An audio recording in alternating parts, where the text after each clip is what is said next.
Bom, meu nome é Guilherme, sou cartunista, ilustrador, trabalho com isso há mais de 20 anos, porque eu não sei muito bem quanto tempo precisamente, e sou aqui de Valinhos, São Paulo.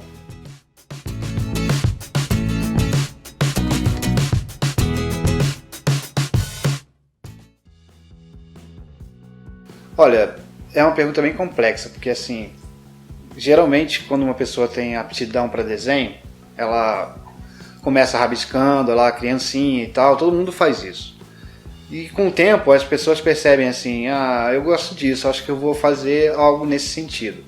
Só que como você ainda está muito cru, então você acaba indo por caminhos que te levem até isso depois.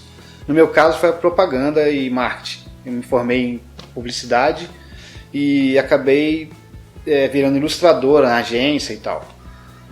Eu não sei dizer o momento que eu me tornei um ilustrador, mas o que eu sei dizer é que isso veio comigo sempre, assim, sabe? O meu pai sempre disse para mim o seguinte, desenho, mesmo que você tenha o básico, é sempre bom, porque tudo na vida precisa de desenho.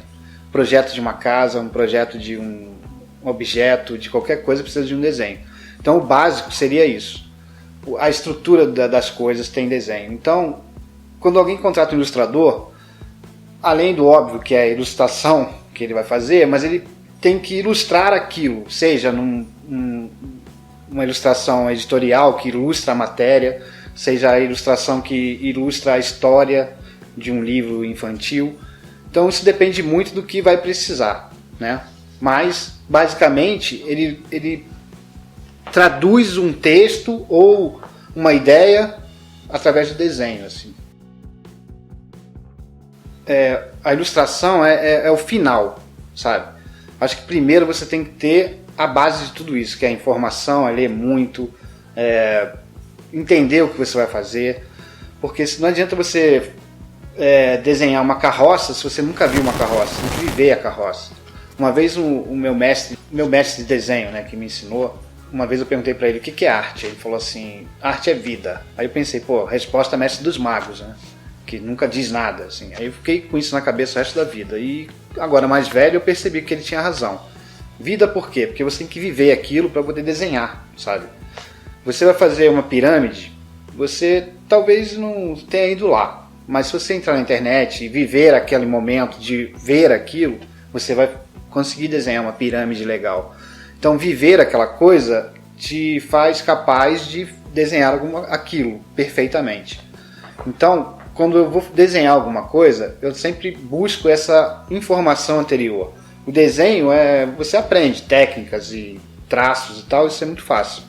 O difícil é você ter essa ideia anterior. Eu fiz propaganda e marketing, mas ao mesmo tempo eu também estudava belas artes, né? Porque infelizmente no Brasil é uma profissão que não te dá dinheiro imediatamente. Você não pode falar, sou ilustrador e vai ficar rico amanhã.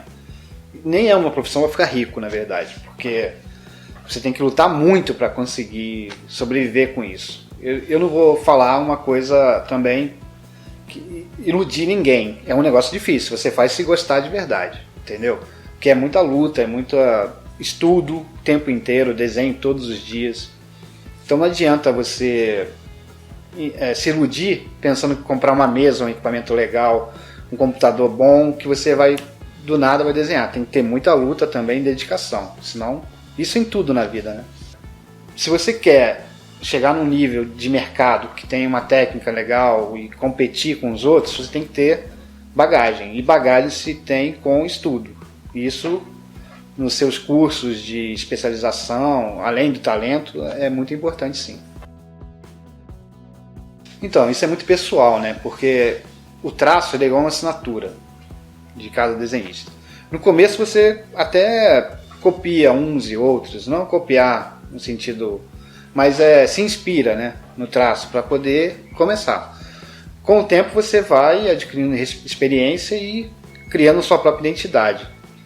Eu acho que isso depende muito do que ele vai fazer. A área é muito complicado assim, explicar uma coisa só, um caminho apenas. Mas o que eu posso dizer é que no meu, por exemplo, eu comecei fazendo chart para jornal, aí diariamente. Isso me inspirou mais porque, como você desenha todos os dias, você acaba treinando todo dia, então você vai se aperfeiçoando. Depois disso, você faz um desenho para ilustrar uma matéria, uma animação, que você precisa também fazer vários desenhos. Isso vai na experiência de cada um, mas o processo básico eu acho que é você começar. Não pode ficar parado sem desenhar, achando que eu fiz um curso e agora eu sou desenhista. Não existe desenhista que não desenha, sabe? Então, agência de propaganda, né? Geralmente contratam ilustradores para fazer ilustração publicitária, editoras, né? Para fazer ilustração infantil, seja lá qual for, e jornais, que hoje em dia está perdendo um pouco isso, é que eu sou um pouco mais antigo, né? Mas hoje em dia tem desenhos que você pode postar em sites na internet, que são sites de jornais, por exemplo. Eu acho que o ilustrador, a primeira coisa que ele tem que procurar é ter um bom trabalho. Isso não vai faltar trabalho para ele. A internet hoje é uma grande vitrine, né, para divulgação, e você divulgando lá e tendo o seu trabalho bem feito, eu acho que independente de você saber por onde começar, eles vão te dizer onde começar. Porque quando você faz um bom trabalho, eles começam a te buscar, né, vamos dizer assim. Então eu acho que o caminho é ter um bom trabalho, é isso que eu sempre digo. Não existe regra para começar por aqui ou por ali, mas aqui tem que começar bem, vamos dizer assim, internamente. Traço, como eu disse, é igual uma assinatura. Então, você tem o Nani, por exemplo, que é um grande ilustrador, cartunista e tal, que você vê que o desenho dele não é um desenho perfeito, mas as ideias dele são perfeitas. Não que o desenho dele seja ruim, não é isso. É o traço dele, sabe? Então, cada um tem a sua característica. Depende do que você quer transmitir, você acaba tendo um desenho mais realista, um desenho menos realista, como o André Dahmer, por exemplo, que é outro gênio do desenho. Ele tem um traço bem rápido, mas ele passa a ideia no seu texto. A essência do texto dele é que é o importante. Então, dependendo do que você quer passar, a característica tem que ser original. Eu acho que seria isso. É difícil, eu ia ficar aqui o dia inteiro. Eu acho que como você se inspira assim quando é criança em personagens de quadrinhos e desenhos, você vai mudando, né? É igual o gosto para comida e tudo mais.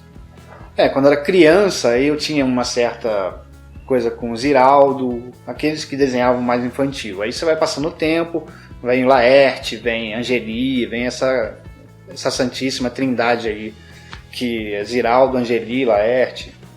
Mas às vezes você se inspira naqueles que ninguém conhece, que é seu pai, sua mãe, um filho.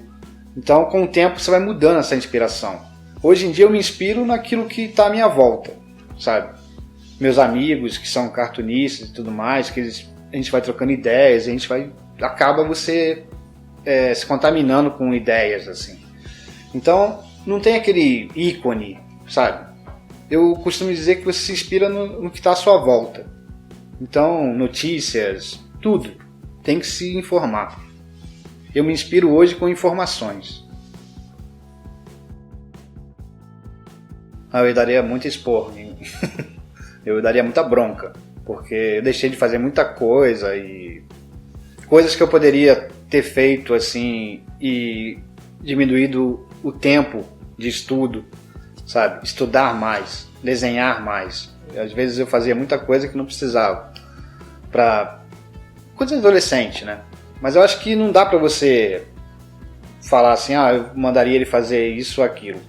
Tava dentro da natureza. Adolescente não tem muita coisa. Eu acho que a principal seria ganhar dinheiro. Porque você vai precisar muito depois pra fazer qualquer coisa. Eu vejo muita melhoria, assim, já está acontecendo.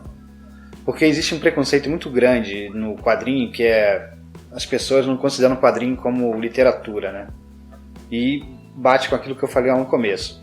Para você fazer uma boa história, você tem que saber escrever e saber ler também, porque quem escreve tem que ler. Então, assim, não é porque tem desenho bonitinho e uma frase que não é literatura. Eu acho que tudo é literatura, tudo se conversa, sabe? O cinema hoje está com essa coisa do quadrinho, só quadrinho. Então, se ele não é literatura, por que o cinema está pegando quadrinho para fazer, sendo que ele já se baseou em livros também? Então, por que não pode se conversar em paz, né? Então eu vejo uma melhoria nesse sentido. Eu acho que as coisas vão ter menos preconceito assim na coisa do ilustrador, quadrinho e tal, e vão respeitar um pouco mais, como já está acontecendo. Então, cara, é muito difícil essa pergunta, assim, de valores é muito difícil porque depende do que vai fazer, né? Mas uma média, hoje, um ilustrador ganha, assim, só para trabalhar para uma empresa, você está dizendo, né? Acho que seria uns 2.500, 3, assim, uma média para começar. Bom, no meu caso, eu faço charges políticas e tal, eu posso estar influenciando ali uma pessoa a pensar como eu, ou simplesmente dando um panorama político do que está acontecendo, um resumo, ou como tem muitas aí que você consegue contar a história do Brasil através da ilustração, como do Chico Caruso no Globo, por exemplo. Se você pegar todas as charges dele do Globo, de quando ele começou até hoje, você consegue ter um panorama político aí de boa parte do que aconteceu no Brasil. Então, assim, é muito perigoso às vezes você fazer uma charge política e influenciar pessoas, como na época do Hitler. Tinha ilustradores que faziam desenhos para influenciar os jovens a serem nazistas e tal. Então eu acho que é muito importante. Não só nessa parte, como naquela que eu disse de fazer desenhos que os desenhos estão em todos os lugares, né? Olha, o ponto positivo é que tem um glamour, né? Porque quando você consegue atingir um reconhecimento, você é muito bem tratado em todos os lugares. Como qualquer profissão, né? Quando você tem um reconhecimento, você tem suas regalias. O lado negativo, eu acho que trabalha muito com a, como é que se diz, a autoestima. Quando você não está trabalhando, fazendo aquilo que você gosta, eu acho que você fica meio deprimido. Então vai chegar um momento no mercado que ele dá uma estagnada, como agora, que tem a crise, todo mundo fica com medo e tal, e as coisas somem. Isso em qualquer profissão. Então é saber conduzir isso de maneira positiva e tentar encaixar seu trabalho em várias áreas, para você não ficar estagnado, entendeu? Como ilustração editorial, ilustração publicitária, ter um leque de opções para que você não passe por momentos ruins, né? Eu acho que seria o ponto negativo geralmente é o primeiro a ser cortado numa crise, a publicidade e a ilustração. Porque o cara que está na empresa, ele fala, olha, vamos fazer propaganda esse mês? Não, porque está crise e eu não posso gastar, mas é o que ele teria que fazer justamente agora para poder aparecer. Hoje eu indicaria quadrinhos. Me pergunte um específico? Não tenho. Eu acho que você tem que buscar aquilo que você gosta. Você precisa gostar muito do que faz, em qualquer profissão, mas essa especialmente, porque, como eu disse, você não aprende a desenhar sem desenhar. Não existe uma pessoa que fale assim, eu sou bem-sucedido, desenhista bem-sucedido em um desenho. Eu conheço alguns desenhistas que se mantêm até hoje com a fama por causa de um desenho, 2. Mas eles ficam lá parados no tempo. Então, se quer começar com isso, tem que desenhar muito. Desenhar muito, seja com lápis, com uma mesa digitalizadora, seja com giz de cera na chuva, na calçada, desenhar, sempre. Bom, e quem quiser conhecer meu trabalho, está no facebook.com/objetos inanimados cartoon. Lá tem todos os desenhos que eu publico na internet. Eu costumo focar em uma coisa só para não ficar muito espalhado. E o Instagram, que é o @Guilherme_Bandeira.